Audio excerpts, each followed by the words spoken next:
govori se samo o povojnih pobojih kot posledico komunistične revolucije, ampak povojne usmrtitve so pač posledica druge svetovne vojne. Vse so se dogajale po celi Evropi, v Franciji, na Norveškem, povsod po celi Evropi, ne samo pri nas. In mimogrede, po drugi svetovni vojni je bilo iz cele vzhodne Evrope, ne samo pri nas, izgranih okoli 12 milijonov Nemcev, najbrž so tudi žrtve komunizma. Ne, žrtve so druge svetovne vojne, ki so jo oni sami začeli.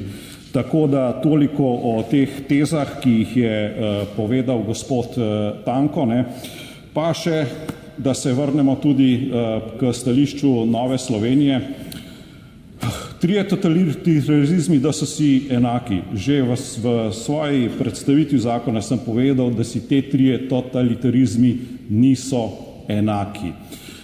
Da nacizem in fašizem temeljita na zločinski, nasilni ideologiji, da komunizem, zakaj pa se zavzema komunizem? Za enakopravno družbo, da ne bi bila lastnina kapitala nad proizvodnimi sredstvi, da bi bil miren in sožitje mednarodni na svetu. Zato se zavzema komunizem in nihče sploh ne zanika, da je bilo v imenu komunizma so bili narejeni zločini, tako kot je bilo premnogo zločinov narejenih v imenu krščanstva, od križarskih vojn do sežiganja čarovnic, inkvizicije, do vdanosti izjav ljubljanskega nadškofa Dučeju med drugo svetovno vojno.